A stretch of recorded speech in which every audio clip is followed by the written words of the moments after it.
Welcome to our second press briefing for the Manay Davao Oriental Doblet earthquake. So for this press briefing, we'll start with a situational overview from the FIVOLCS. Let's have um um before that, let me announce to you the resource persons that we have for this second press briefing of the Manay Davao Oriental Doblet earthquake. So we have from FIVOLCS, we have Sir Edward Luis Orquídeas. From PDRMO Davao de Oro, we have Sir Joseph Randeluy and Sir Anacito Torrejos Jr., the Chief of Staff of Governor Mabangno. We also have from PDRMO Davao Oriental, the Provincial Information Officer, Attorney Lovelia Tacder.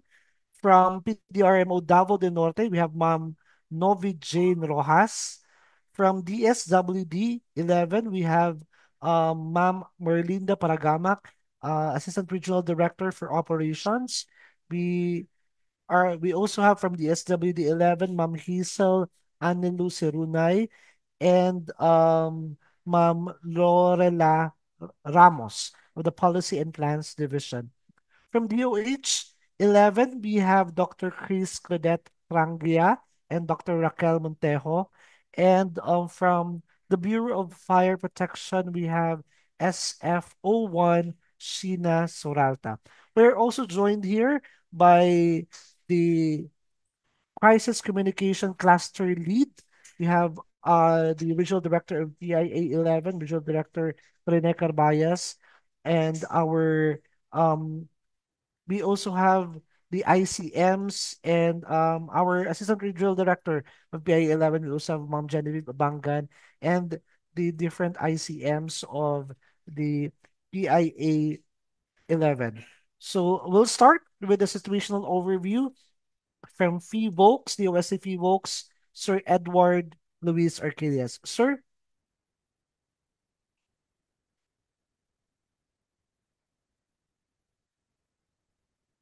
Sir Edward?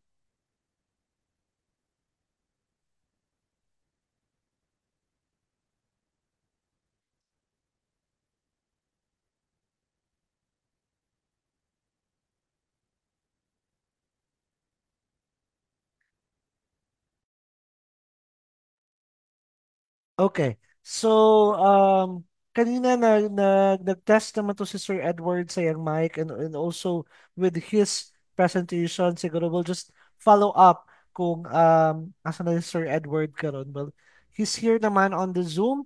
So, at least we have that big picture of what really is happening on the Doublet Earthquake.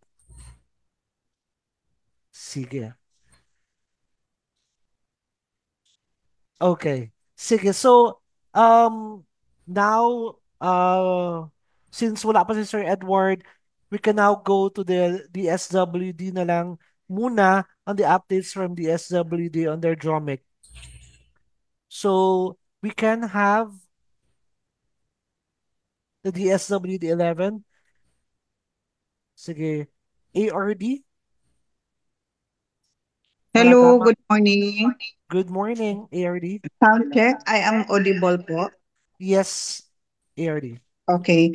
Good morning, everyone. On behalf of the Department of Social Welfare and Development, uh, and on behalf of our Regional Director, Roelo D. Aradanas, Very good we will morning be po. presenting Yes to po. you our update, particularly focused on the response, na being the head of the response cluster. We have our prepared uh, presentation. If you don't mind, sir, please allow us to share for the presentation. And I would like to introduce Miss Lorela Ramos to present. Thank you. Good morning. Let's go ahead.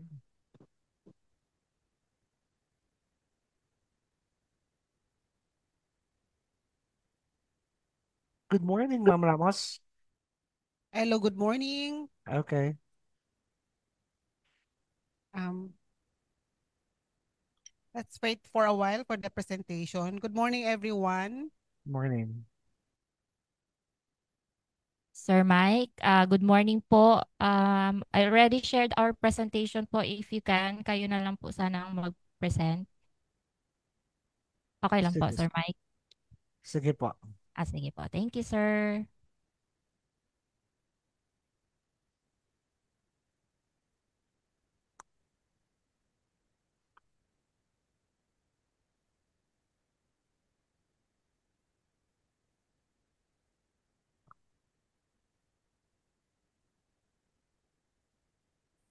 Okay, good morning once again. So allow me to present the disaster response operations update as of October 12, 4 a.m. this morning. So first on the screen, our data reflecting the Davao Oriental. We have here the number of affected municipality or barangay. We have 10 municipalities and 93 barangays. As to the number of affected families, we have 66,657 with 282 and 300,323 persons.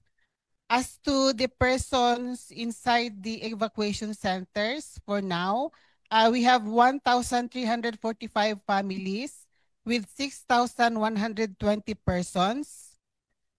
As to the reported damaged houses in Davao Oriental, we have a total of 278 totally damaged houses and with 912 partially damaged houses.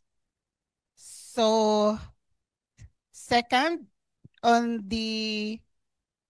to the assistance provided in Davao Oriental, as part of our disaster response, we have here the family food packs provided, a quantity of 23,670 that totaled to 13,838,428 pesos. And for the non-food items, we have here the quantity of 2,344 that cost to 24,877,750. And we have also here the ready-to-eat foods with a quantity of 3,606 with a cost of 3,490,608,000. and 608,000. That totaled to a 24,877,750 for Davao Oriental only. Next, let's proceed to Davao de Oro. As to the number of affected municipality or barangay, we have 4 municipalities with 28 barangays. And the number of affected families, we have 699 with the persons of 3,070. And inside the evacuation centers, we have reported of 224 families with 849 persons. And the damaged houses, the total to 9 and with totally damaged houses of 9 and partially we have here the 352 partially damaged houses. As to the assistance provided for family food packs, we were able to serve 2,000 as to quantity with a cost of 1,169,280. That totaled to 1,169,280 as well. Next, for the province of Davao del Norte, we have here the number of affected municipality or barangay, 4 municipalities with 26 barangays. And the number of affected families, we had here 238 with 1,056 persons. And inside the evacuation centers, we have 60 families and 231 persons. As to the damaged houses, totally we have 6, partially we have 69 damaged houses. So total assistance provided in Davao del Norte is amounting to 27 million. This is the overall total. That's all for Davao del Norte.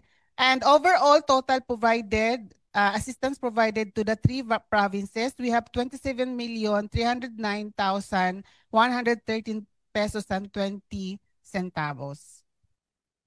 Next slide, please. As to the camp coordination and camp management, the Municipal Evacuation Center in Tarragona have the following personnel on standby.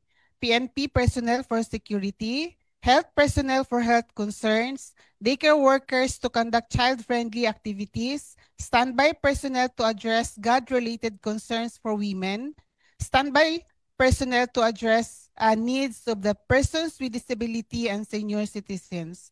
And we also have our municipal action teams, which are deployed to assist in the identification of specific requirements of the affected population and to gather recent information inside evacuation centers.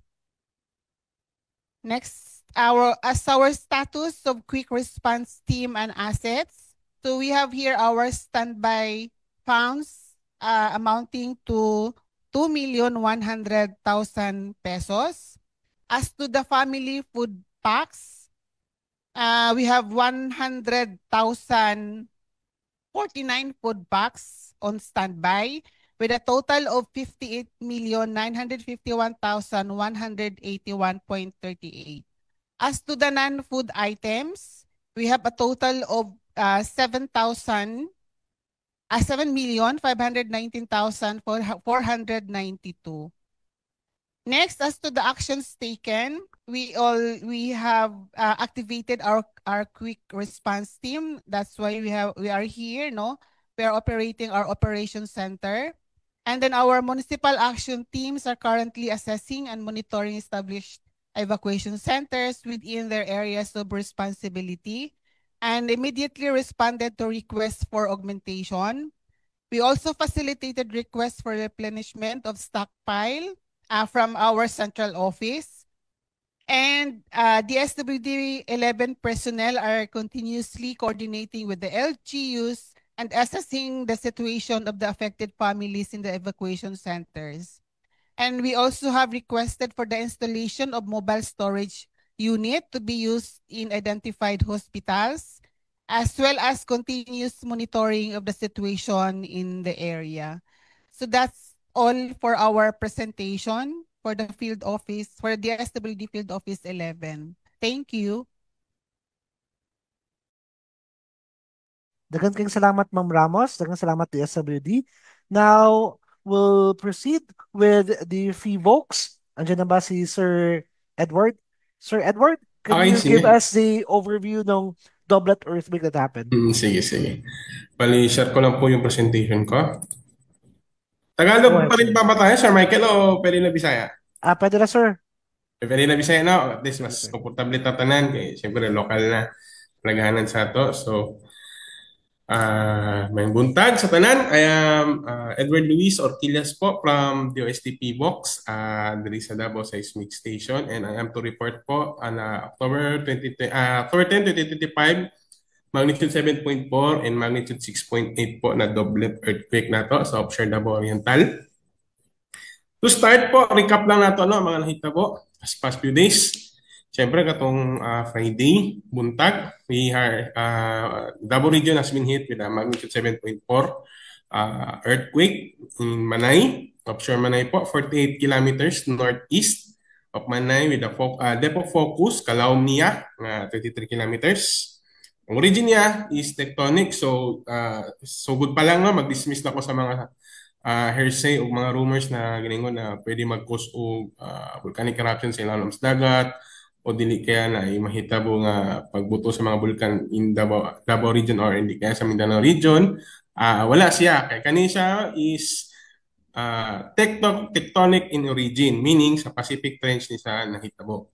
And then, natay nahitabo na sa succeeding earthquake itong alas 7:12 sa gabi na magnitude of 6.8, 43 kilometers southeast of Manay. So makita na to no sa duha ka pictures na medyo dugol lang gid siya.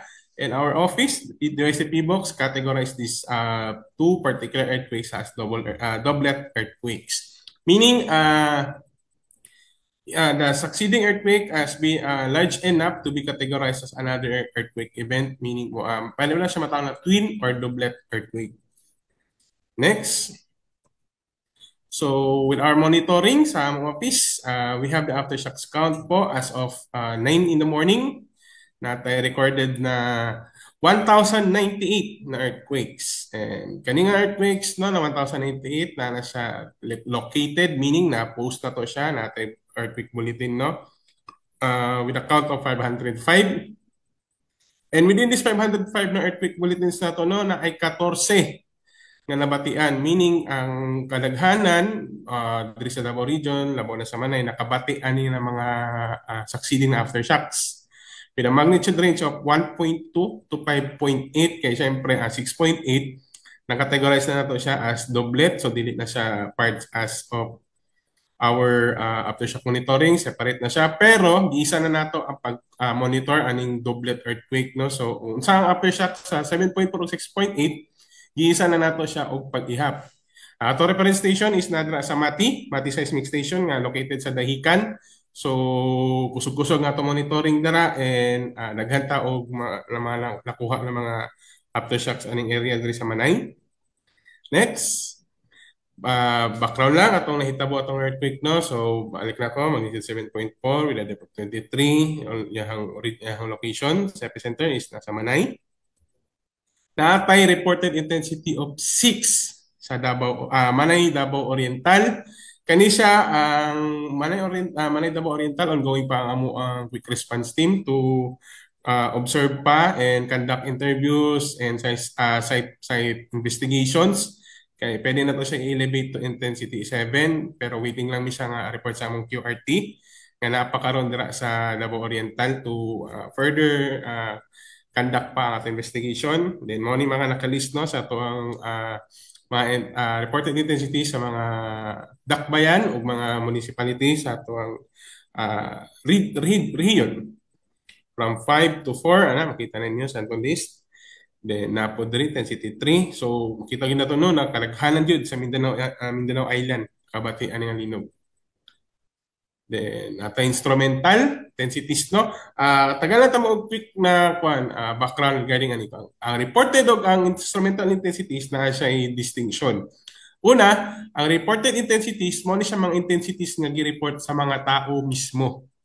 Sila ang mga nakamatikod nga unsa kakusog ang tayog, unsa ilahang na experience, nakita ba nila nga na yung mga nagahulog ng mga gamit o dili kaya ang ilang nadungog gikan sa yuta kay wag kusog kay nga dahonog, natay pagkategorize na base sa ato ang ginatawag na PBOX Earthquake Intensity Scale or PEIS. So magbase na sa ilang report, dito na nato isulod ang ilang mga report sa reported intensities.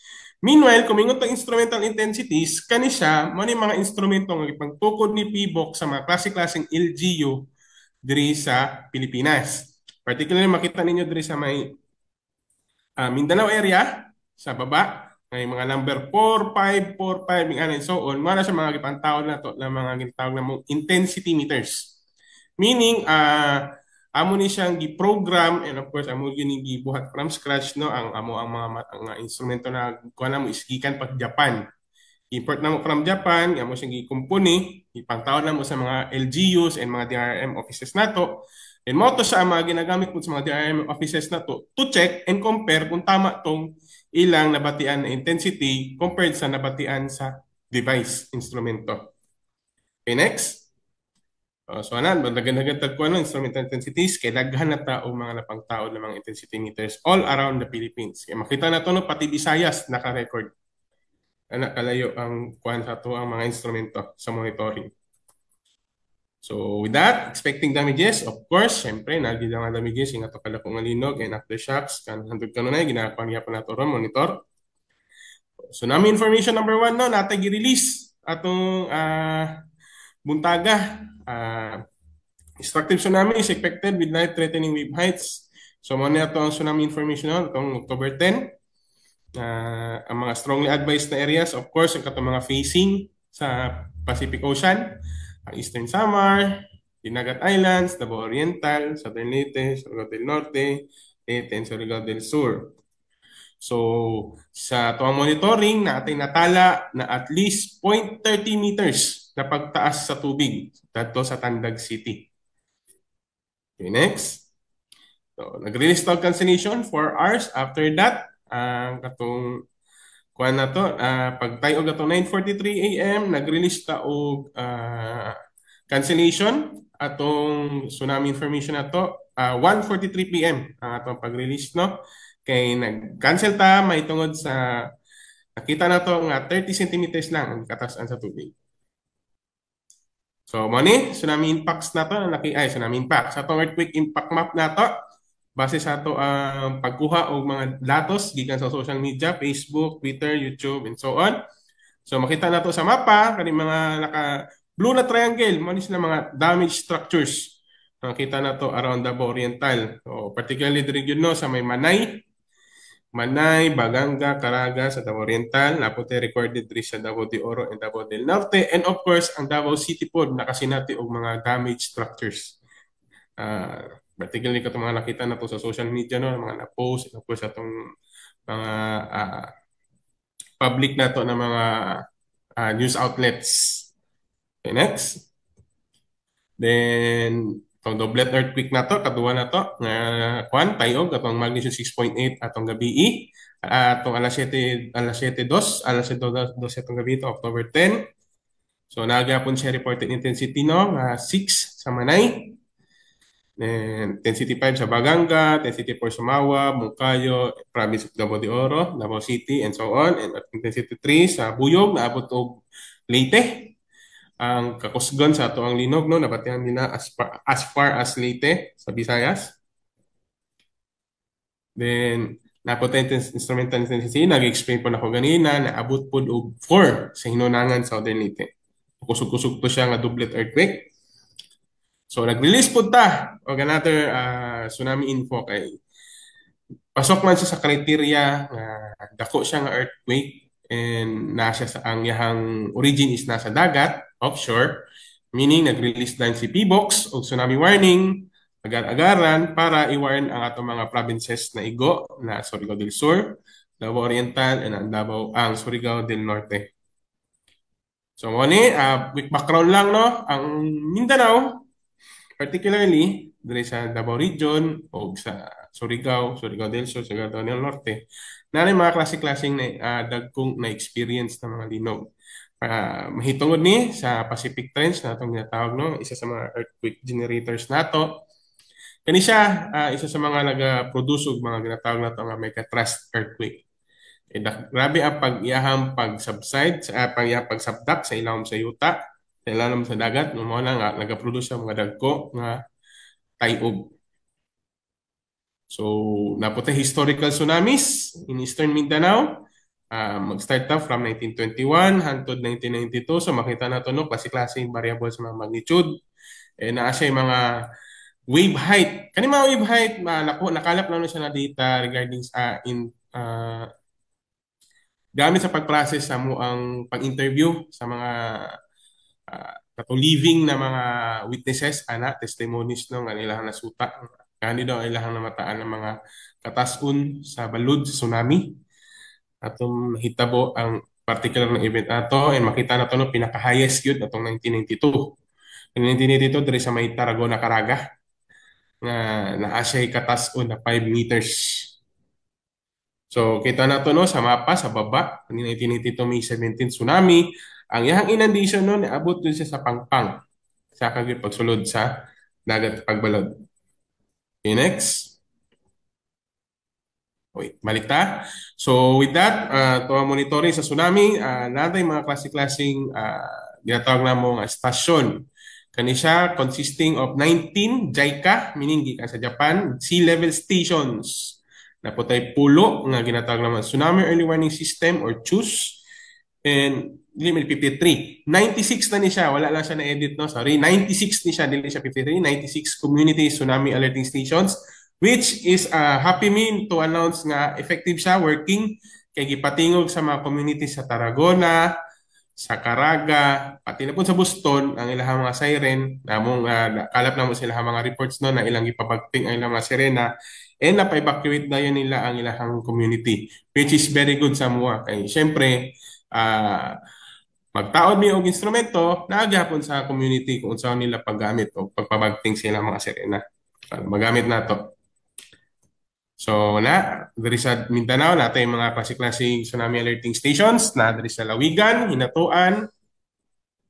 Natay SLS, natay sea level monitoring stations to for tsunami detection diri sa Lawigan, Hinatuan, Glansarangani, Maasim, Kalamansig, Samati, Dapa, Tandag ug Zamboanga City. May klase-klase na mga sea level monitoring stations na nagasukod sa pagtaas or pagkalit na pagbaba sa mga tubig sa atong kadagatnon, og naputay mga ginatawag nato nga community tsunami alerting stations or sirens dira sa Alabel, sa Glan, Lawigan, sa Mati, sa Central Tarragona, sa Hinatuan ug sa Boston.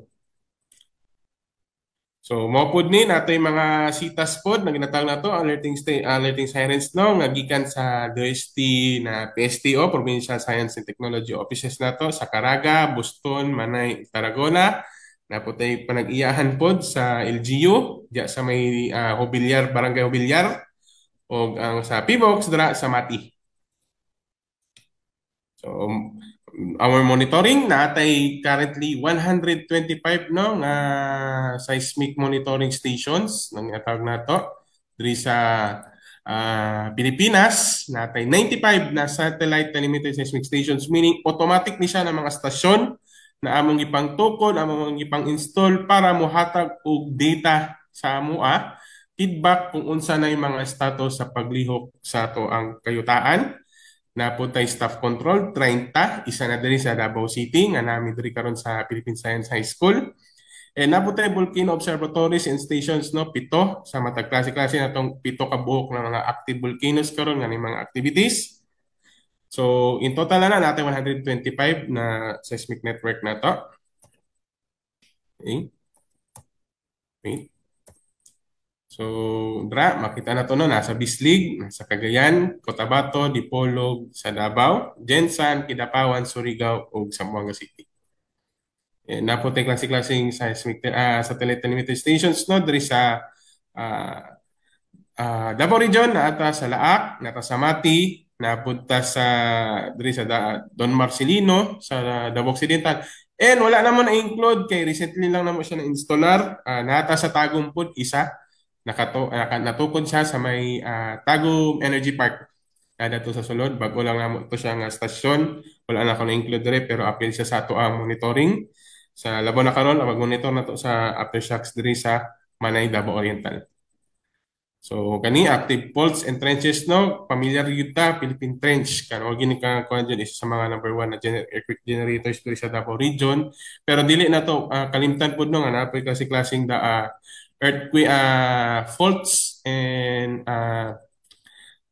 faults diri sa Davao region. Pwede ninyo i-check sa mga hazard hunter map. Depende sa inyong location na inyong gusto sutaon no kung sa mga pinakadul na faults sa inyong area. So among project day na slope sites no as of October 10 naputay alert level 1 sa mga following sites. Mo ni siya ang monitoring sa mga landslides, particularly katong mga earthquake induced landslides po. Nata sa Barangay Bakong, Elizalde, Barangay Gamot, sa Tago, Surigao, napunta sa Magpet, Cotabato, so on and so on. And alert level 2, kani ato tagaan ipasis no kay sa Tarragona. Siyempre mas dul-dul siya sa Manay, nakataas ang iyang kuan, ang iyang alert level sa pagmonitor nato sa landslides dira kay na I observe cracks sa mga dul sa dalan. Dira sa Barangay Dadong, Tarragona, Davao Oriental. So QRT na mo, QRT, mo quick response team na nadat sa Davao Oriental karon to assess geologic impacts ongoing pa. So paabot lang po sa mo ang posting, mag-post lang mi sa mga official Facebook page kung sa mga nakita na mo na mga geological impacts no dira sa Davao Oriental and of course diri po sa Davao City kung nakita sila. Survey and study damages po on buildings and infrastructures, mag-install po ta og earthquake monitoring stations, ongoing pa ang pag-process ani. Density surveys, briefing, sa mga LGU and sa local press and recommendations and information materials po tong quick response team namo nga nag-courtesy call kay Governor Nelson Dayang Hirang po and kay City Administrator Alan Andrada po sa Mati. So morning amo ang QRT headed by Miss Kathleen Papiona po nga gikan pa atong diri sa Davao City na nagkuhan mi ongoing among Waktapol then nag-deploy din mi QRT kay syempre ongoing among Waktapol activity na nikalit lang og linog. So mo na nga naa tay ready nga team to be deployed no sa Davao Oriental for our QRT. With that, mo lang to. If any questions po, tawo mo lang to bago later on. So daghang salamat and God bless po. Daghang salamat, Sir Edward of FIVOX. Now we'll listen to the updates from PDRMC Davao Oriental, the Provincial Information Officer of Davao Oriental, Attorney Develia Tacder. Good morning, Attorney. Mabuhay. Good morning, mabuhay madayaw. So as of last Friday, no, the incident management team has been officially activated through the ICS. And our incident command post, of course, is established at the provincial capital at the city of Mati. And yesterday, the Provincial Rapid Damage Assessment and Needs Analysis, or our ARDENA team, has likewise been deployed, and which is composed of our PDRRMO, our Provincial Engineering Office, our Provincial Social Welfare and Development Office, of course, our PHO, our DPWH, and the Department of Health with the Department of Education. So, pursuant also to Executive Number 68, the governor has issued the Provincial Donation Management Committee to oversee the proper coordination and utilization of the donations. We are going to post it in a while sa aming pong Facebook page. And the province so far has received based po sa aming registration na donations from South Cotabato, the Hambala Gaming Corporation, and the Code Fighter. So at present po, our governor is currently having a meeting with our DOH secretary, joined by our regional director and the PHO, with the different municipal mayors from Lupon, Boston, Baganga, Katiel, Tarragona, and Governor Generoso, and representatives from Caraga, their PDRRMO, and our incident commander. The provincial capital po continues to serve as a central receiving area for medical kits, medicines, and other medical supplies, but you may coordinate directly po to the representative of our DOPMC through 0947 744-701. And we would also like to clarify po no, that there is only one confirmed fatality in the city of Mati. While the others po reported deaths, yung galing po sila sa Tarragona, but they were declared on arrival sa DOPMC. So hindi po fake news po na 6, 6 or 8 na po ang fatality ng Davao Oriental. 3 lang po hanggang ngayon. And also tomorrow, we are expecting our regional director of the Department of Tourism, no, si RD Tanya Rabatan. She will be arriving tomorrow to personally assess also the situation. By the way, our governor has also issued an executive order to suspend the operations of all tourism establishments near the coastal area. Just this morning, only the private schools have declared suspension of classes. But moments ago, we have already received po an official announcement from the Department of Education Division of Davao Oriental for the suspension of all classes in all levels across all affected areas as a precautionary measure. Work, however, shall only resume po upon the issuance or the clearance by the respective municipal engineers in their own municipality, of course, certifying that the structural are now safety for its workers po. Yun lang po as of the moment, sir. Daghang salamat, Attorney Love. Now we'll have the updates coming from PDRMC Davao de Oro. We have Sir Joseph Randeluy, the PDRMO. Hello, good morning. Morning, sir. Okay, allow us to present to you the updates from the Operation Center of the province of Davao de Oro. So here are some of the affectation updates.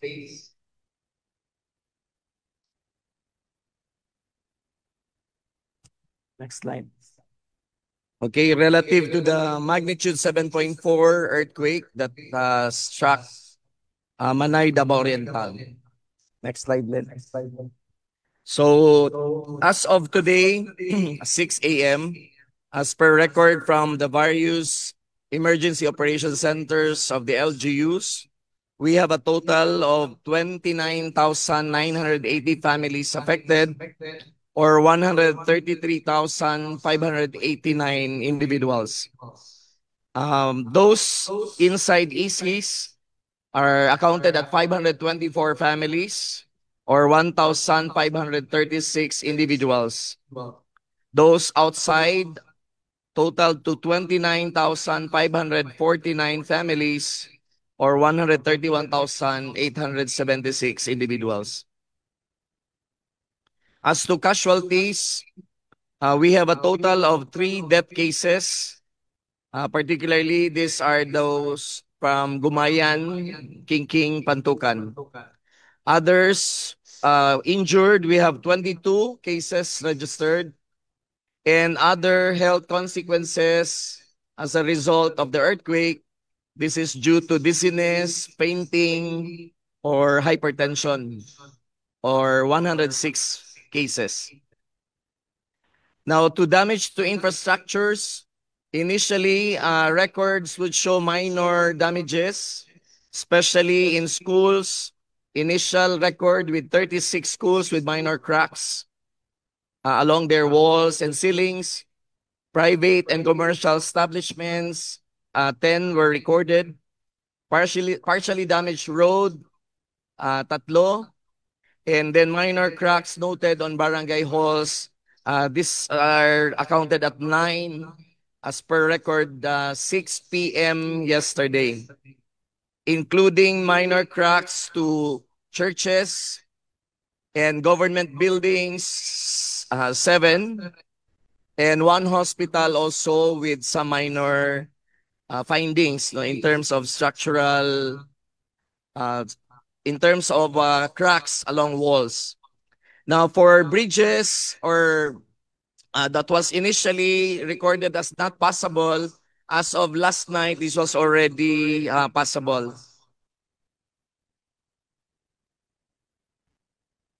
As to damaged houses, we have accounted 61 totally damaged houses, 1,103 accounted as partially damaged houses. And this is being currently validated by our rapid damage assessment and needs analysis team in coordination with the various LGUs. And in terms of suspension, the Philippine Coast Guard has also issued suspension of coastal activities, particularly in Pantukan, and also suspension of mining activities per EO issued by the Governor, EO 155 series of 2025. Some of the reported incidents relative to the earthquake, magnitude 7.4, there were recorded landslide in Maragusan, particularly in Langawisan, in Moncayo at Purok 5, Mount Mahayahay, Purok 15, Mount Diwata, and Purok 4, Mahayahay, San Jose. Also in Pantukan at Purok Landing, Sitio Gumayan, Barangay Napan, this is Barangay Kingking, and Mako were accounted with rock falls and minor landslides in Tagbaros and Panuraon. So these were the summary as presented earlier, and some actions taken by the LGU. From the PLGU Davao de Oro, there was the activation of the Emergency Operations Center as well as response clusters. Also, 3 teams were activated for Ardena, as well as our structural integrity assessment that has been deployed to various LGUs until today. And for the health, they were also able to activate and deploy their health emergency response teams And also currently, from yesterday until today, an assessment team has been deployed with MGB in Pantukan as well as in Masaraline. For the MDRMCs, the various LGUs were able to activate their IMTs, response clusters, emergency operation centers, and were also able to deploy their RDNA and SIA teams.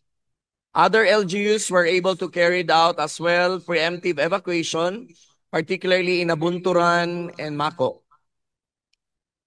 So, Sir Chair, Sir Mike, these are some of the updates that we have as of 6 a.m. today. Daghang salamat, Sir Randy.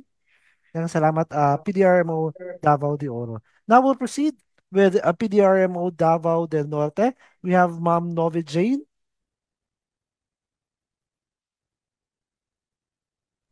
Yes, sir. Hello po. Good morning. Good morning, Ma'am Novi Jane Rojas. Go ahead, ma'am. Sige, mag-share screen ko, sir. Sige po.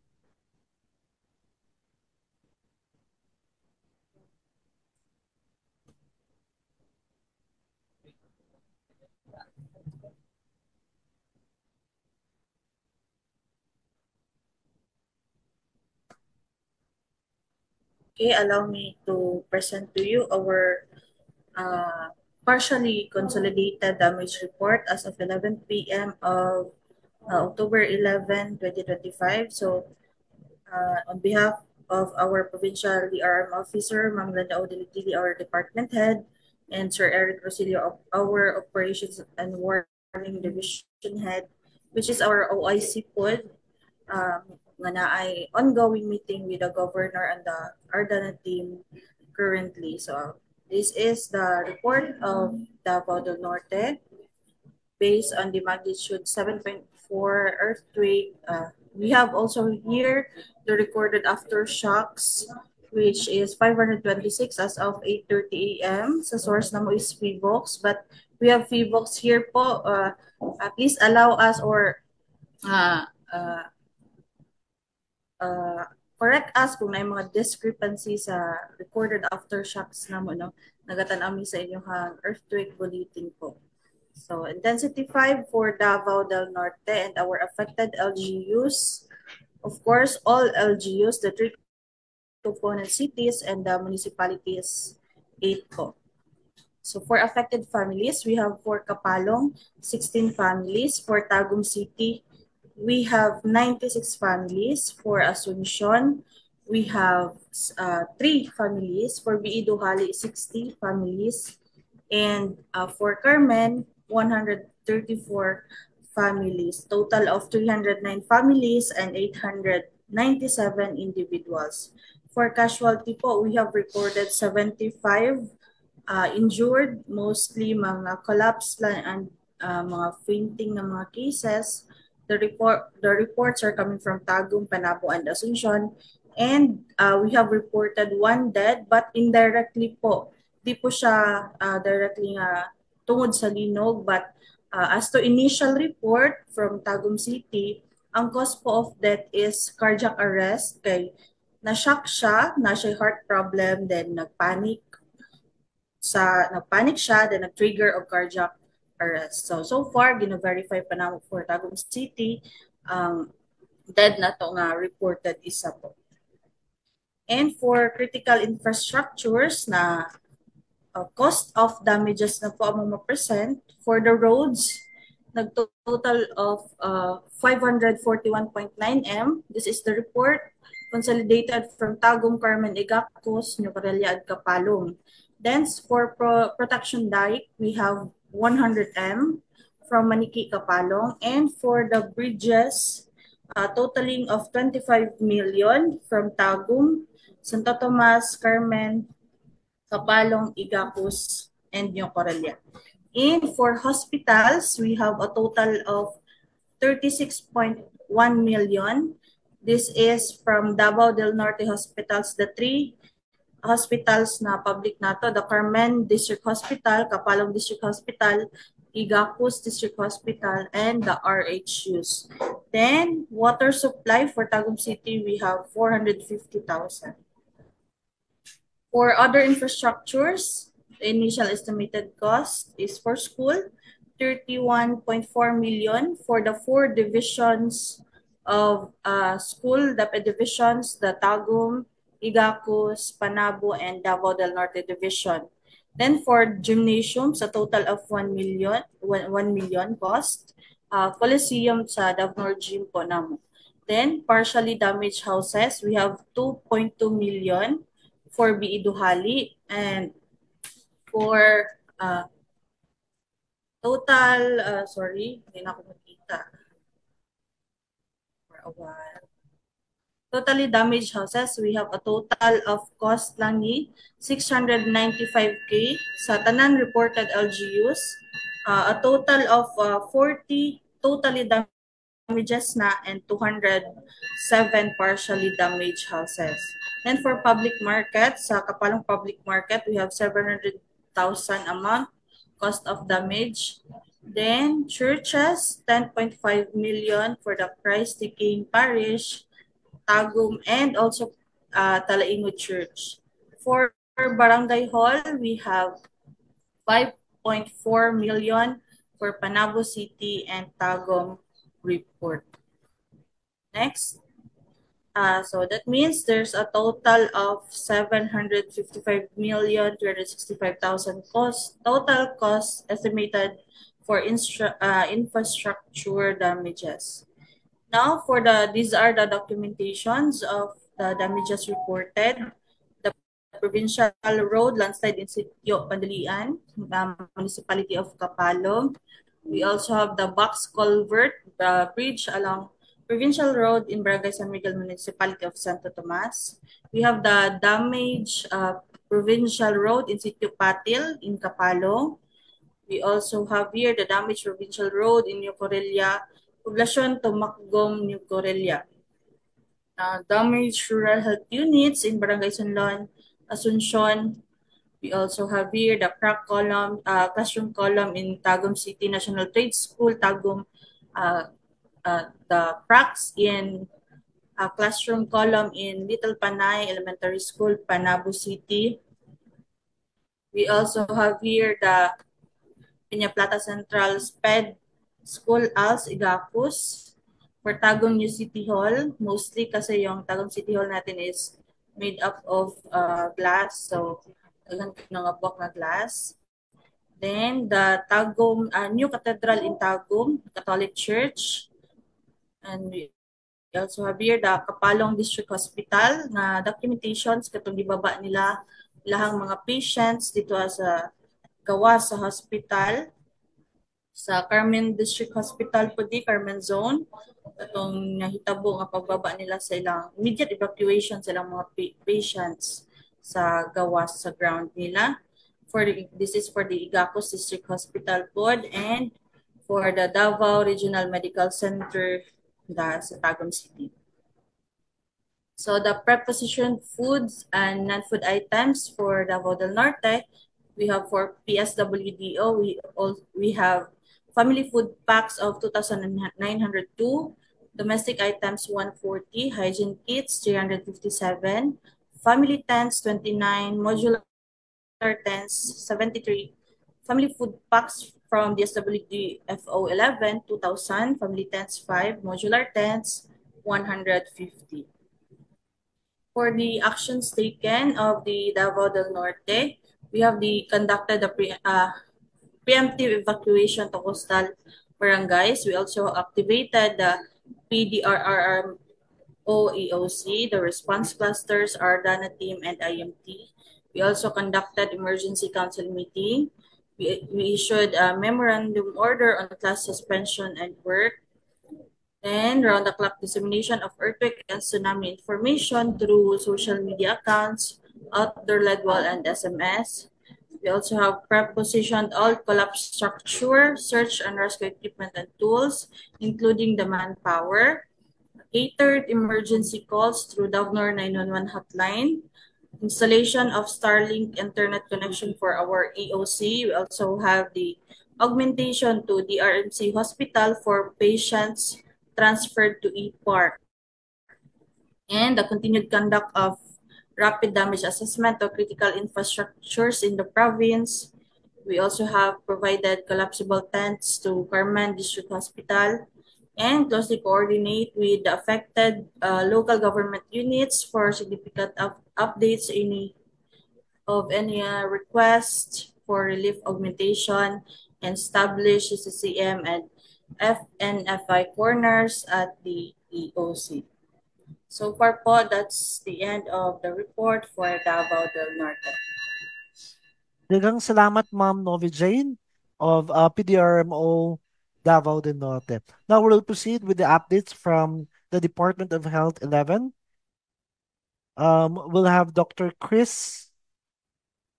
Hello, good morning. This is Dr. Raquel Montejo. Yes, Good Dr. morning, Sir Raquel. Good Christian, morning. and good morning, everyone.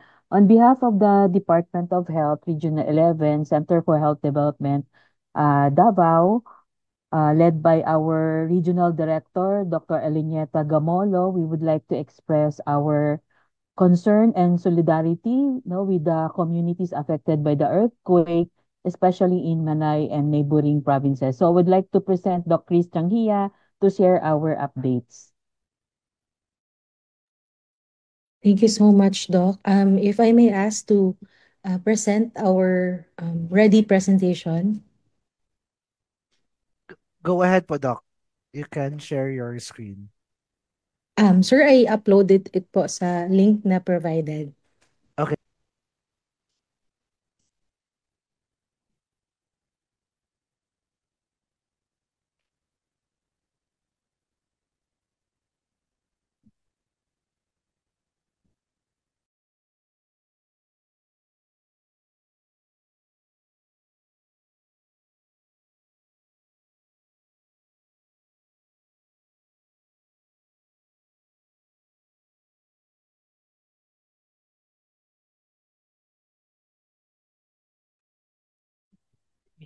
Thank you so much, sir. So again, I'm Dr. Chris Cadetse Tranghia, and I will be presenting the response of the Department of Health.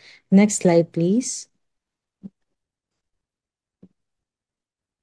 So these are the casualties we receive from our different counterpart. No, for Davao Oriental, sorry, it's not edited. It's 3 deaths and 330 partial OPDs po. Again, we have yet to edit it po. Sir, parang hindi po ito yung edited. Davao Oriental, only 3 deaths po ang reported. For Davao del Norte, yes, we also received the one that mentioned earlier, although it was an indirect deaths, no, as mentioned. So there are 125 pre-hospitals and 136 OPD patients due to earthquake. And then for Davao de Oro, we have received 3 direct and 1 indirect, total of 4. And then 40 OPDs and 234 pre-hospitals. For Davao del Sur, no casualties or deaths reported. For Davao Occidental, we received 1 indirect deaths. And Davao City, we also received 1 po. Next, please. For the status of health facilities in Davao Region, all health facilities are fully functional except for Davao Oriental Provincial Hospital in the municipality of Manay. And there are minor cracks noted or partially damaged po in the Super Health Center in San Isidro, Davao Oriental. Next slide, please. So currently, the Department of Health in on code blue alert, we activated it in relation to the recent earthquake. Hence, we are currently mobilizing our logistics and our HRH to augment the community. We also activated our emergency operations center here in our office. We all deployed our response health assessors to conduct rapid health assessment in Manay, Davao Oriental. We are also in close coordination with our provincial Department of Health offices, SIDOHOS, and DreamH managers in the LGUs. We are currently providing our logistics are underway to the Provincial Health Office of Davao Oriental with assorted drugs and meds and wash commodities. Currently, we have deployed HRH or Human Resource for Health in the affected area, specifically in DOPH Manay. Also, our SPMC team is deployed in the municipality of Manay, and we have our MHPS teams who are currently in coordination with LGU for deployment this coming Tuesday. Our wash team will also be deployed in the municipality of Manay, and we are continuously monitoring the events with our partners. So these are the action photos po of our department. So next. So that's it for the Department of Health. Maraming salamat, Dr. Anglia. If it's okay siguro, no, kasi nakita naman yung sa screen kanina that those data are not edited. Can we just, can I just flash it again and edit it para makita din sa, kasi na, ano, ang tawag dyan, ma-share screen, ma-screenshot. So, Doc, it's Davao Oriental 3, then Yes, we have 3 in Davao Oriental po. 1 then in Davao del Norte. 1 in Davao del Norte, Correct. 3 in Davao de Oro. 3 in Davao de Oro. So that's it. Yes, correct, sir. Okay. Sige po. Kasi ito na yung na pasa sa Google Drive, which I will share also to the media after this press briefing. Dagang salamat, Doc Tangge. Dagang salamat, Doc Raquel. So now, anything more with the DOH, or we'll proceed with our agency? I think that's it. So we'll proceed with the Bureau of Fire 11. We have here SFO1 Sheena Soralta. Good morning, ma'am. Good morning, sir. Good morning, everyone, and to our friends in the media. So, update po sa Bureau of Fire Protection Region 11. Right after po sa earthquake po, our Regional Director, Fire Chief Superintendent Junito F. Maslang, promptly mobilized all personnel of of BFP Region 11 and resources. So, he implemented a coordinated disaster response operation in collaboration with the local government units and other disaster response partners po. And our personnel are on standby right now for any emergency and needed responses. Ang ating po mga personnel ay tumutulong po with relief packing and operations. And as you can see po sa aming official Facebook page, we have one of our fire station located in Manay Fire Station. Medyo malaki po ang damage doon. So even if they have damages po sa ating fire station, the personnel po are still working on assessment and responding to the needs of the people in Manay. Also in Tarragona Fire Station po, they opened the station for evacuees there in Tarragona, and we are still on full alert status po. So far po yun po yung pinaka update ng Bureau of Fire Protection. We're still standby and still conducting collaborating with partner agencies po with a rapid assessment on the on structures po within the AOR. Okay. Ma'am, any update on the chemical spill that happened on October 10? Kasi yun po yung isa sa mga questions ng media during our first press briefing. Okay. Yung pong sa San Pedro College po, upon the evaluation of an assessment of our Special Rescue Force unit of the Davao City Fire District under together with the District Fire Marshal, Fire Superintendent Donald R. Concepcion, sir. Upon checking an assessment doon po sa San Pedro College ay negative po yun. Wala pong wala pong any chemical po na ano sa kanilang sa sixth floor ng school. However po, doon sa Mapua po, while they were conducting assessment for the chemical response, ay kagabi po medyo nagkaroon din ng, while they are conducting the assessment, need po nilang lumabas agad because of the earthquake kagabi. But then upon coming back again po dun sa area ng Mapua, meron po silang nakita, but still po they have to investigate what kind of chemical was there po. So yan.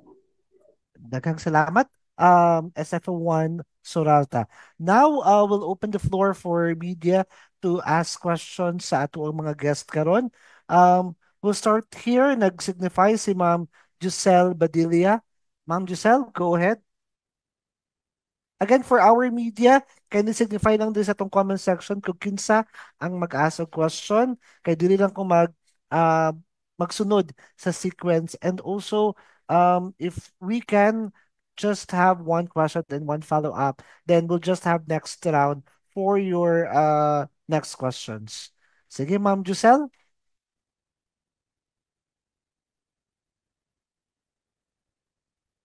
Good morning. Good Sa morning. OCT lang, oo. Wala kasi si RD kahapon dun sa ano. Would like to ask, kumusta na po yung mga hospital sa Davao de Oro and Davao Oriental? Kasi as of October 10 ng gabi, naka-tent pa po sila, tsaka hindi pa po nakabalik sa ibang buildings. Sige. So, I'll just refer that question, ma'am, to Davao Oriental and Davao de Oro. Ma'am Giselle, sige, we'll start with Davao Oriental. Attorney Love, kamusta daw po yung mga hospitals natin in Davao Oriental? Thank you, ma'am, for that question. As of the moment po, the Davao Oriental Provincial Medical Center is fully functional. However, the DOPH Manay, marami po silang damages and cracks doon. But good news is just this morning, some of the patients of the DOPH Manay has transferred na po its operation sa ating pong Super Health Center sa Manay po. Well, there are also tents, sir, ha. Meron din po silang tents na ginagamit doon. But the good news is they are not transferring to the Super Health Center of Manay po. Okay, daghang salamat, Attorney Love. Now, for PDRMO Davao de Oro, Sir Randy, kamusta po yung mga hospitals natin dyan? Yes, no, regarding sa hospitals, ang hospital po namin ay so far may mga nadagdag na mga minor cracks that has been assessed by the engineers. And they have established already some tents outside the hospital in the event that there are aftershocks that requires evacuation.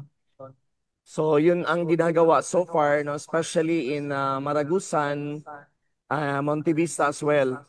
As patients are also anxious, no? Of course, pag may earthquake, mas gusto nila na nasa labas na lang sila. So we just make sure that there are established tents, and we even requested support coming from DSWD, for some of these tents.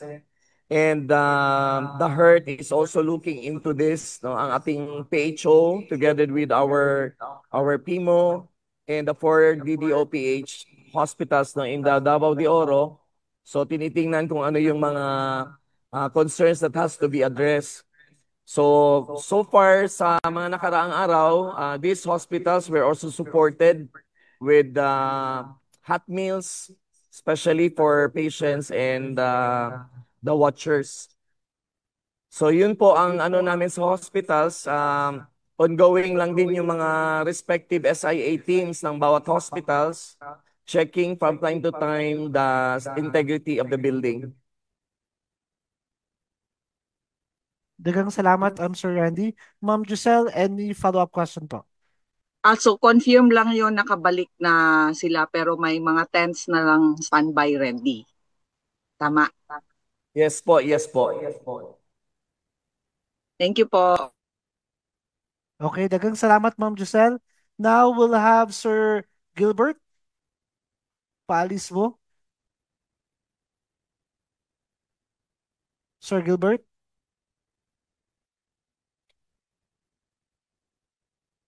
Okay. Sige. So, wala akong Sir Gilbert, no? We'll have Ma'am Jermelina Lacorte of Philippine Daily Inquirer. Ma'am? Yes, thank you. I'd like to ask the total number of evacuees and kasi kanina na narinig ko it was not wala kasing total the total number of evacuees and also those affected. And also I'd like to ask Sir Loy, what is the situation in the Gumayan area? Okay. The general situation in the Gumayan area po. Thank you. Sige. So we'll start muna with the total number of evacuees. Can we have the SWD on that one? The total number of evacuees for the whole Davao region. Tama po ba, Ma'am Jem? Yeah, the whole Davao Okay. region po. For the whole Davao region. Go Kasi ahead. parang hindi nag-match doon sa yung number din ng evacuees and the affected in Davao de Oro. Parang parang konti yung na-register ng DSWD. Just correct me if I'm wrong. Hello po. Yeah. Good morning again. Okay. On behalf of the SWD data, we are dependent on the submission of our respective affected LGUs. And for the SWD, we have cut off. Our report presented today is as of 7 a.m. po. Siguro magkaiba lang ng cut off. And also, yun nga, depending on the submission of the LGUs, but this is in concurrence with the OCD 11. Okay. So ilan na po, ma'am? Yung affected and the evacuees din, the total affected against the number of evacuees. Yes, total evacuees is 1,629 families, translated into 7,200 individuals. Okay. Sa the whole region na yan, ma'am? Yes po. Yes po. Okay. Yes, ma'am. That is as of? That is as of 7 a.m. Data from the SWD. Okay po. As of 7 a.m. on October 12.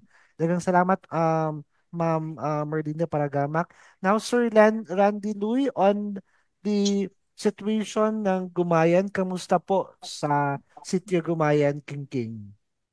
Sir Mike, dagdag ko lang muna dun sa tanong ni Madam kanina with regards to the figures, no. Yung aming na i-present actually was cut off namin is 6 a.m. Okay. Although since it's being entered pa ng mga data na i-forward po namin ito this morning na no, mga 10 o'clock to OCD. So that's why hindi nag-jive doon sa GROMIC report pa ng DSWD. Okay. But eventually they were also furnished with this data.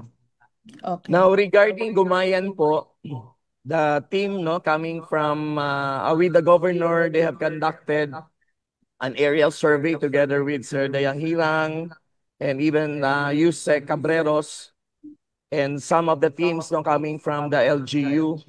So tiningnan nila yung over the aerial view of the area in Gumayan. And a team yesterday from MGB together with our personnel from PDRRMO and the LGU also visited the place to assess the situation in Gumayan. So until now, actually, the team of MGB and Penro as well as PDRMO are still in the area conducting an assessment also in Napnapan area. So inaantay namin po yung official report coming from the MGB relative to the situation, geological analysis ng MGB with regards to this matter. Were the communities there, sir, evacuated Or were there affected households there? Mga ilan po? Actually, ma'am, per report ng LGU, wala pong naitala na mga houses that has been affected in Gumayan. Kasi yung mga affected na mga casualties, no, the dead casualties were minors. And they were retrieved mismo doon sa may mga tunnels po. But hindi po ika-cut off yon or i-render yung mga households to probably wala pang assessment ng area if it is habitable or ano. With regards to that matter, ma'am, I believe there is a scheduled meeting with the PMRB in the coming, I think by tomorrow. So magbi-meeting pa po sila with regards to any action relative to mining areas. Yeah. Okay, thank you, sir. Thank you. Salamat, Ma'am Jem. Now we'll have Ma'am Gladys Twabi of UNTV.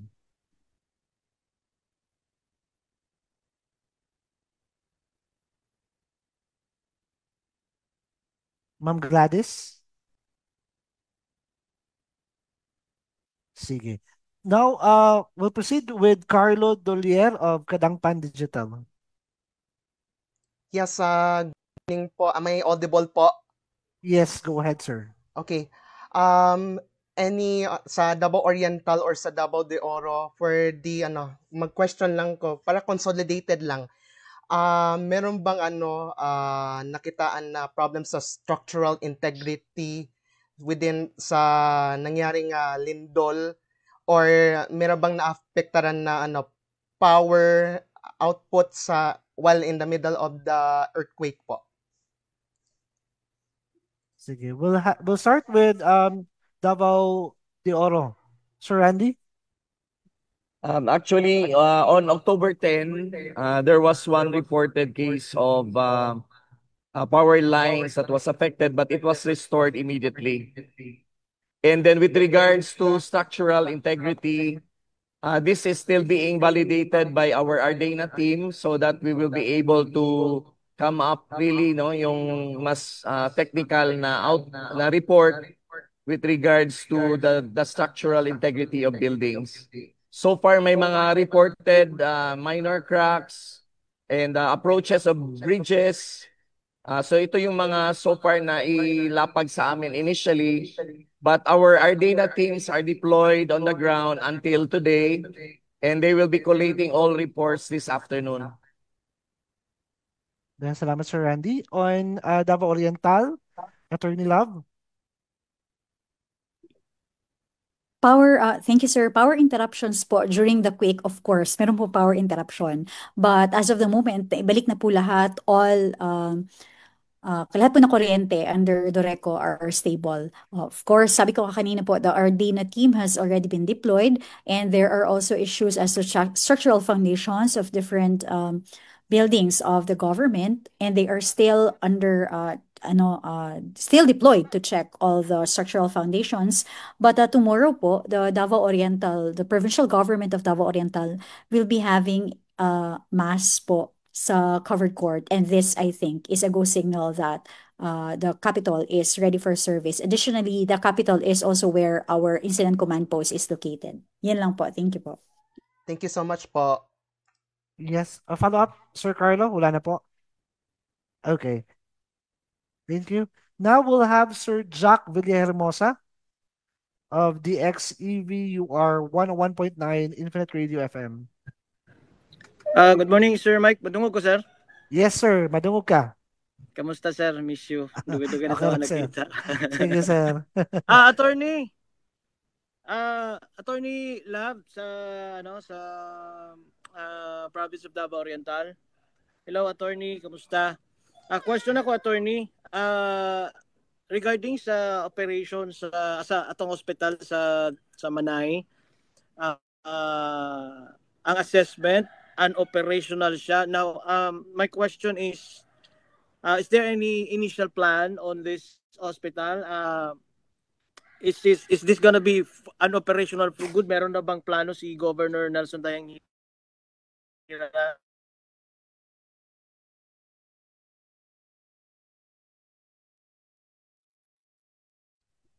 Parang nawala po si Sir Jack. Yes, attorney? Yes po, I will answer. Although this has already been answered a while ago, that the OPH Manay is currently not very well operational. They have tents in the area, but just this morning, they have transferred already to the Super Health Center po. Na ba yung plano po, attorney, to create another uh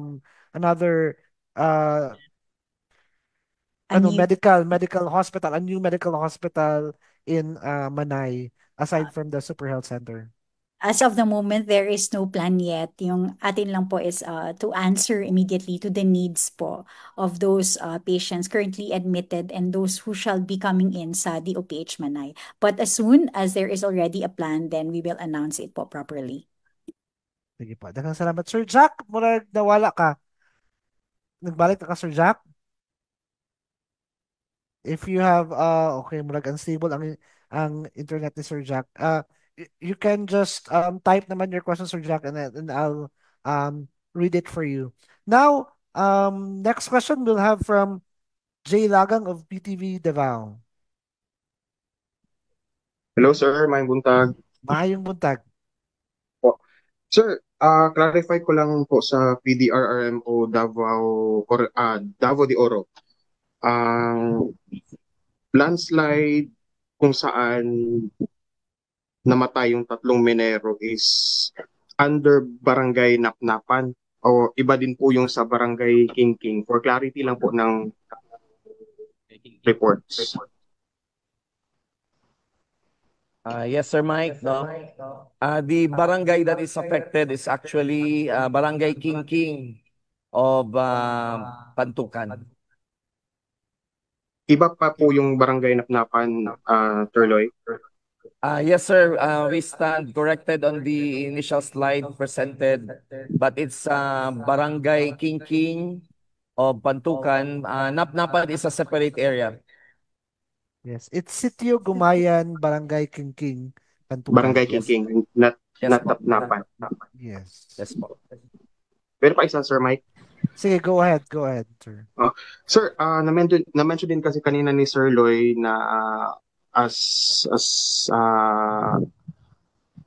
far as he knows, walang mga damit houses doon sa Barangay Kingking kasi mga minors lang yung namatay doon sa minahan sa area, but ako po kasi personally sir, nakasabay po ako kahapon sa aerial inspection ng OCD at as I review my video po, may mga bahay po talagang gumuho kasabay nung landslide. So may we know the actual report po kung talagang may mga bahay ba or wala sa i-report namin na naapektuhan dun sa Barangay Kingking.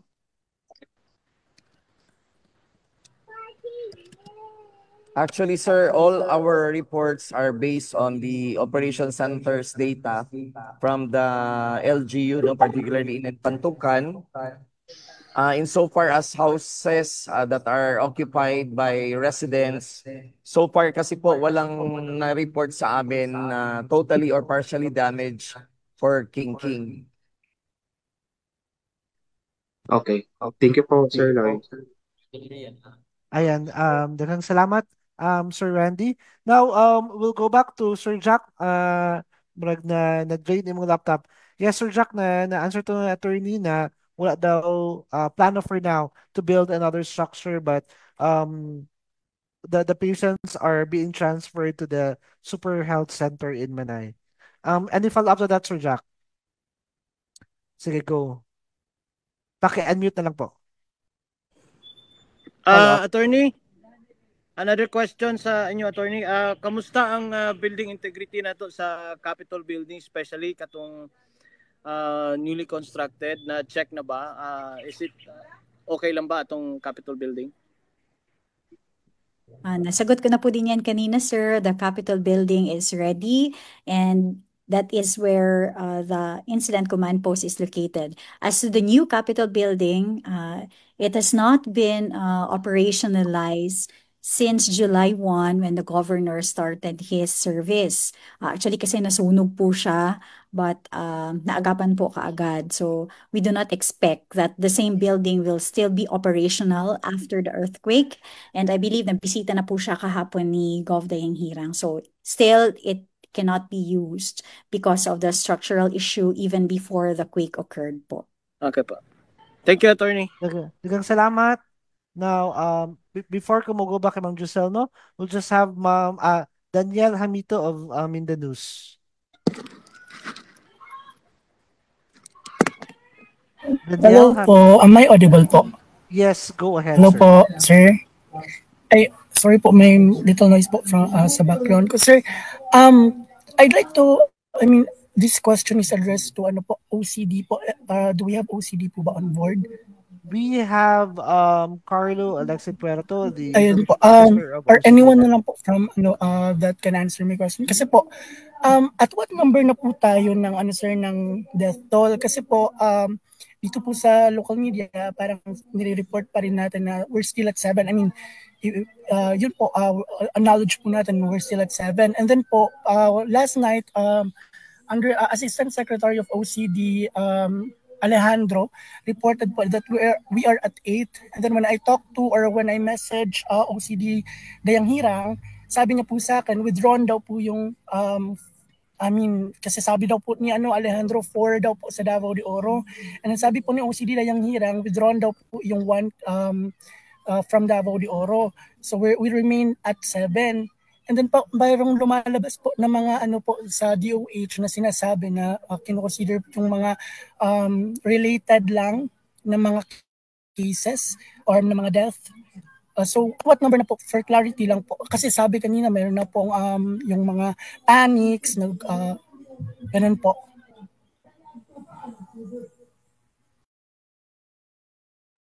Sige po, sir. So we'll have Sir Carlo Puerto, Information Officer of OCD 11.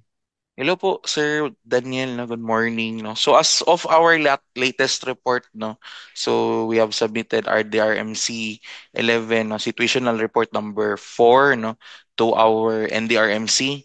So this is as of 3 a.m. na muna cut off. No? So ang reflected sa mga sir is 8. No? So ako lang i-breakdown. No? So ang among report sa Davao Oriental Tolo to. So same ni Attorney Love no na Tolo so in Davao Oriental no. And then sa Davao de Oro no Tolo sa Pantukan og nag-report sila PDRMO sir no na due to heart attack no in relation to earthquake so moto upat sila and then isa po sa Davao City. So moto amo ang gi-report pod to the National DRRMC as of 3:30 no 3:30 AM na mo na cut off period. And po. Thank you po. To the SWD po sana if I may po Sir Michael. Go ahead, sir. Ma'am, doon po sa mga natin ma'am, mga casualties, do they avail of AIX po ba? Meron po ba tayong let's say burial assistance din po ba sa kanila?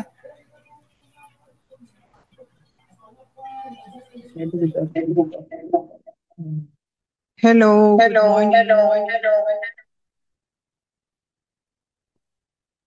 Yes, ma'am. Go ahead. ARD Paragama.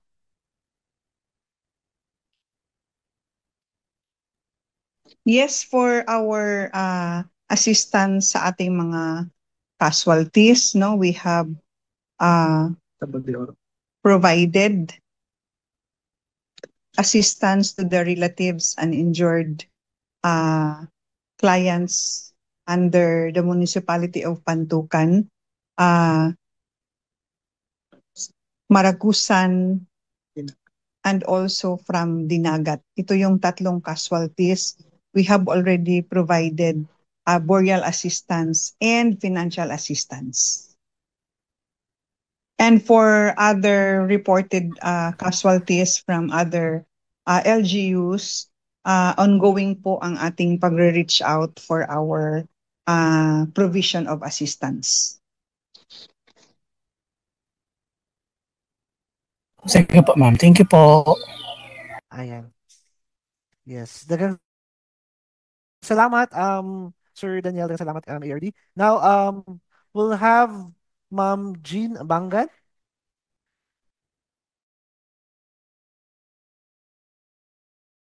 Maayong buntag po sa atong tanan. I would just like to ask this question to Sir Carl of the OCD and another question for the Department of Social Welfare. To Sir Carl, for reportage purposes lang po and clarity, kana ginaingon nato nga relational, situational death, is it part of the overall number of casualty or deaths related the anin nato nga situation karon sa linog, or there will be another space for that in the OCD report? Ma'am, can you lang po siguro give unsa ang what do you mean by situational or situational death? Tama ba to? Opo. Para sa Davao del Norte, there is one casualty or death na heart attack. So it's not, the explanation is that na heart attack siya tungod sa linog, but it's not because of the linog na natumbahan siya anything and namatay siya. So yung mga, I think other provinces also have that kind of casualty. So in our reportage, example, as a reporter, how are we going to report such? Is it part of the total casualty or can we define it in another way? Usually mapag-ingan namagod tay direct no. So motong when we say kaning casualties na ato gina-report sa regional level sa RDRMC no. Usually mo ni siya ang katong ginatawag nato na ang proximate cause no is directly related no to the earthquake. Now, in terms of kaning giniingon nato ng mga morobag related lang kumaga na connected siya no, so we still have to evaluate no whether or not no ang cause gid ang underlying cause no. So for example kaning sa Davao de Oro nag-report sila og isa na namatay due to heart attack, pero we still have to identify no, we need to investigate further kung unsa ang nag-trigger sa heart attack. So kung moingon sila nag-trigger og heart attack is actually no because of the earthquake or the strong ground shaking na mo to'y nag-trigger dayon sa yang heart attack no, so we can consider it. So that's why for example katong report ni Davao del Norte na mention pod ni Ma'am Novi no na they still have to validate whether or not kaning death no na gi-report nila sa Tagum City is in fact no related or was ang underlying cause is in fact no the earthquake. So heart attack man gud gihapon nang gi-mention or cardiac arrest no, but dili pa established kung whether that cardiac arrest was directly or was ultimately resulted by the earthquake no. So that's why katong sa Davao del Norte na gi-report kaganina no, it is not yet carried in the regional situational report po. So we'll have to wait no sa ilahang end no, and even kung mo bangga ba sa report ni DOH na ang underlying cause for that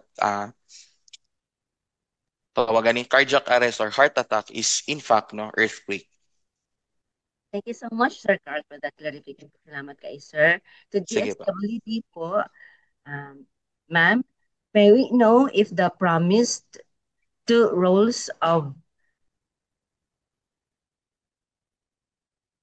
arrive in Davao del Norte as promised by Secretary Rex Gatchalian, it will be these 2 rolls of huge tents will be delivered in 6 hours po.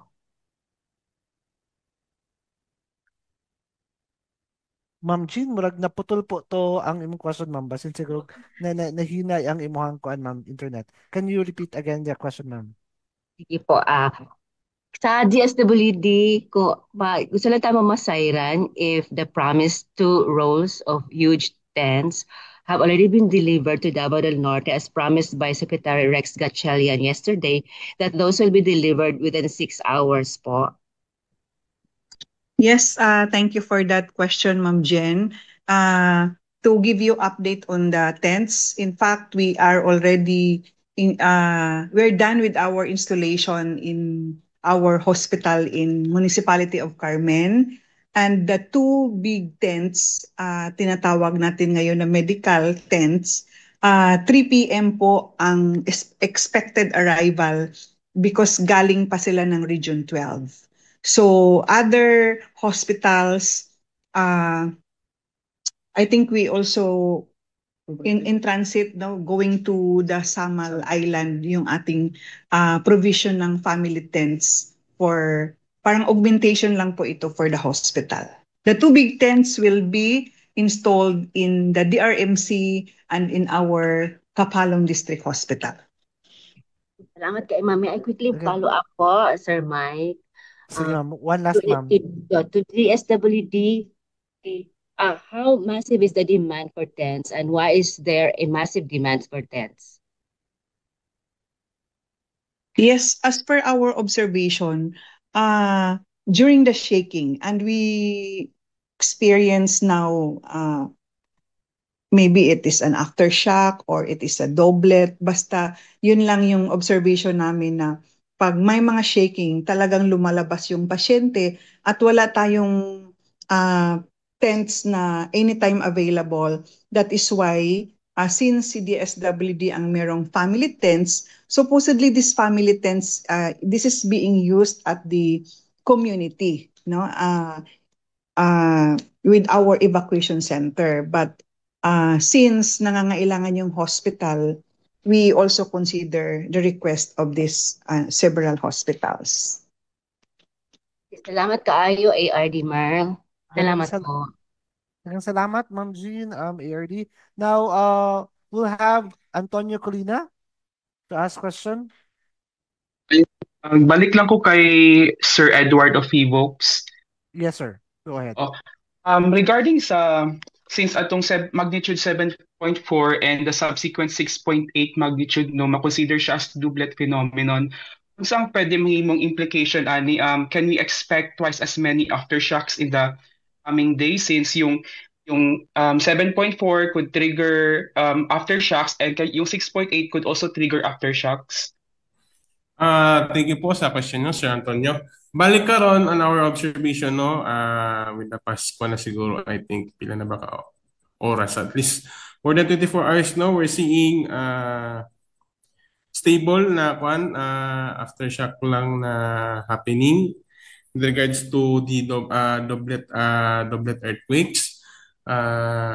For now, we cannot really say na it would amplify the aftershock counts. Pero kung among ginasuta karon no sa massive nagatrack kung sa mga records sa mga aftershock counting by the hour, stable naman noon, sir. Wala man may nakita na anything na naga-increase ba or nag-amplify ang number or nagakuha ng mga magnitude. So sa karon ang maingon namo is normal and stable lang naman ang atong counting in regards to this particular earthquake and the subsequent na doublet.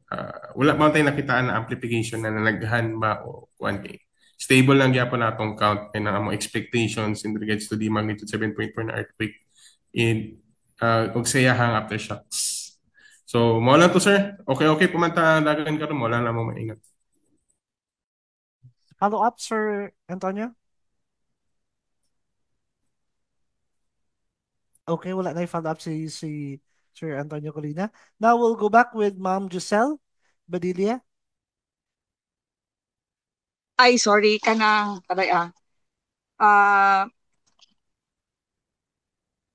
na-mention, just to be clear, 8 na siya sa total deaths, 'di ba? Kasi i-consider naman yung isa na explain kanina. Hindi na siya 7 as earlier reported. So 8 na yung total. Tapos may suspension of all coastal activities, tapos suspension of mining activities, right? Suspension of coastal activities in Davao de Oro, and na-mention po to ni, tama ba ko, sir? Randy Louie? Yes, there was an executive order, Executive Order 155 series of 2025 that was issued by Governor Mabanglo This is for all mining operations in the province of Davao de Oro. Sir, Yes. unsang date atong EO, sir? The EO was issued on the 10th of October. Yes. Thank you po. And there's also a suspension of tourism-related establishment in Davao Oriental, as mentioned by Attorney Love. Tama ba ko, Attorney Love? Yes po. Okay. Yes. Any follow-up, Ma'am Giselle? Yun na po. Okay na, Kanina, kato pa ako nakita. salamat. Sir, we'll now have Sir Rene Carbayas, our RD of PIA 11. Sir? Yes po. Good morning again. Thank you for coming in today. Siguro ang questions lang perhaps, I don't know if DSWD can answer regarding po sa mga pag-manage ng possible donations coming from individuals or groups. Do you have any advice or announcement po na para ang ating media po ay makatulong paano pag-channeling? Kasi ang immediate needs po ata ngayon in affected areas is water, drinking water po ata. Anybody perhaps? Yes, thank you for that question, sir. For the donation, very much welcome po, but we encourage that they will directly go down sa level ng provincial at saka municipal. Our PSWDOs and MSWDOs at the ground para diretso na po hindi na ma-delay whatever help or assistance given by especially from our private sectors.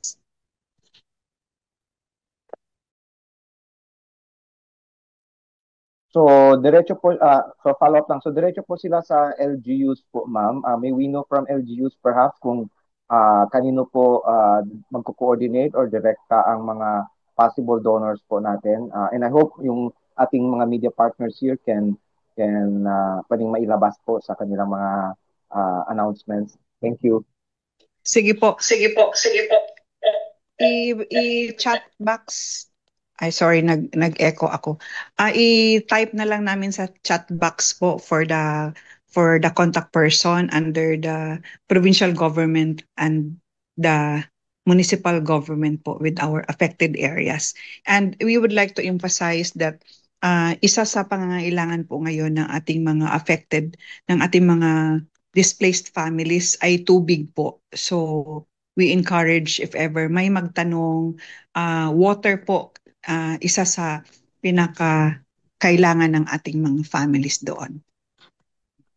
Yes.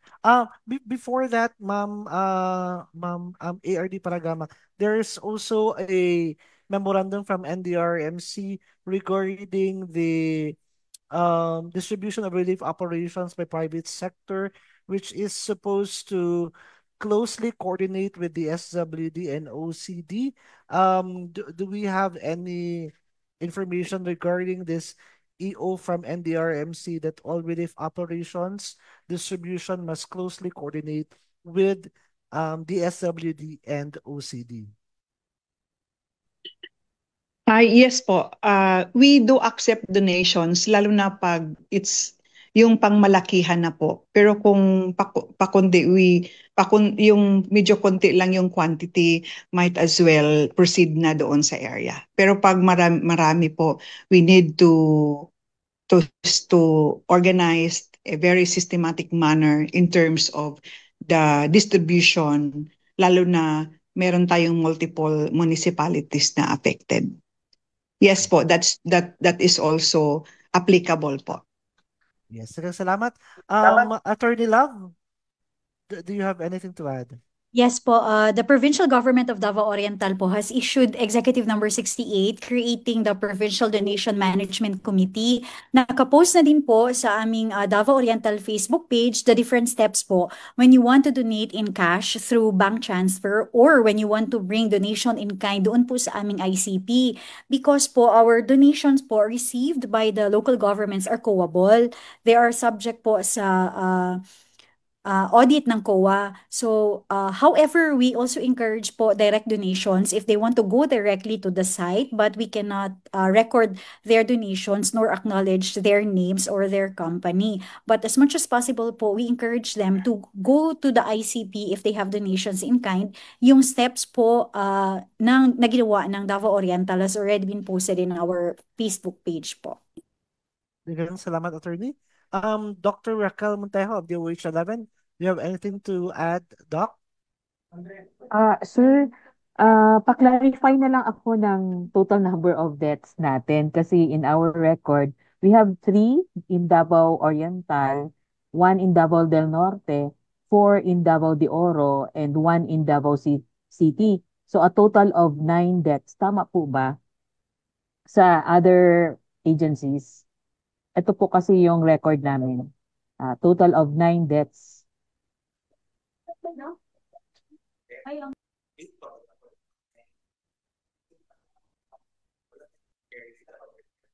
Okay. My clarification today. I'm in the Emergency Operations Center of the OCD RDRMC 11. So they are still clarifying. Okay na, sir. As of now, ma'am, no, ang official pa lang namin is 8, no, but as soon as we receive, no, the official report, no, carrying the 9, no, from DOH and even the PDR mo Davao del Norte, no, we will be also carrying the figure of 9. So we'll have to wait lang the official report to be submitted to us, no, since we also have another updating this afternoon of the regional numbers. Copy, sir. Kasi earlier, we reported 1 death in Davao Occidental. So we'd like to correct it na 0 death po ang Davao Occidental. Pero may Okay. total pa rin po. As per record namin, total of 9 deaths. Thank you. Sige po. Salamat. Okay. Ma'am Giselle? Ma'am Giselle, anything to add? Wait, nakalimot ko. Uy, pamuntaan na ka doon. Sige po. So may mga ibang katanungan pa ba? It's 12:02 in the afternoon. So may ibang mga questions na ba ang mga media natin, or else we'll Hi, Mike. have to conclude. Yes, Ma'am Jem. I just want to ask attorney in Davao Oriental in Mati, how far is in Manay, how far is the super health center from the Manay Hospital? And how big is it? Hi, ma'am. I'm sorry, I cannot give you the exact distance as to how far is the Super Okay. Health Center Pero from the... nasa town lang? Yes po, it is within the town, but based on our experience from other municipalities, the Super Health Center is closely located. If not with the DOPH, it should be closely related to the municipal building. But if I already have the distance, we will share it po. That's okay. That's okay. Just to locate it, ma'am. And is it big? It's the typical size of the Super Health Center po. Just Isang building? Yes One po, just a building. two-story or? One story lang po. Okay. Okay. Yes. Thank you. Mike, naka-recall na ko. Go ahead, ma'am. Oo, wala pa rin kuryente in Manay and water. Yun pa rin yung main nila na problem. Attorney Love? Ma'am, sa kuryente, hindi po yan na-report sa amin. The only problem that was communicated to us is tubig po. Yun lang po. I am not in the position to confirm about the electricity, but I can confirm that they don't have enough water supply sa Manay po. Potable water. Yes. So walang water. So kanino natin maano na wala pa rin electricity kasi meron na po sa FB kay Dr. Esguera po. May na-post na po sa kanya na from Manay po na walang electricity and water. That's the main problem daw po. Ma'am, before we report here, we have what do we call it? We have an online form for us to confirm if there is an electricity or wala po talaga. But as of the moment, it has not been reported, but we will be having a meeting at 1 p.m. po with all the department heads and the governor and other partner agencies. As soon as I get the detail, we will report it and post it on our official Facebook page po. Okay, so for now, it's water. Walang confirmation sa electricity po. Correct po, ma'am. Okay, thank you. Hi, attorney. Hi, attorney. I just want to know, meron ka bang estimate how many patients can be accommodated ng Super Health Center and how many are there ngayon? Ma'am, wala pa po, but I will take note on that para mabigay ko po sa inyo ang details, ma'am. Okay. Okay. Okay. Hindi kaya crowded doon sa attorney. Hindi kaya crowded din ang Super Health It will Center. be crowded for sure, ma'am. That is why our DSWD are also distributing tents po to accommodate the patients. Okay. Thank you po. Daghang salamat. Okay. Salamat. Anything more? Okay. To end this second press briefing of the Manay Davao Oriental Doublet Earthquake, we'll ask a closing message from the lead of the Crisis Communication Cluster of the RDRMC 11, or PIA Regional Director Rene Carbayas. Sir? Sige, thank you, Mike. Again, I would like to express our appreciation to all those who participated in today's second uh, press briefing, regarding sa Doblet earthquake that happened recently. Again, thank you very much to our resource persons for today, and we hope you could continue to provide us timely information so that we can also cascade to our public through our media partners. Also, to our media partners, thank you very much for joining today. Again, it's really no secret that the Davao region is constantly facing the threat of various calamities, including floods, landslides, and the effects of climate change. And recently, we experienced the strong earthquakes. So, in the midst of this crisis, let us remember that communication is the first responder, because through our information and our media partners, your information, our voice, is what will calm fear, save lives through correct information, and maintain order in the region.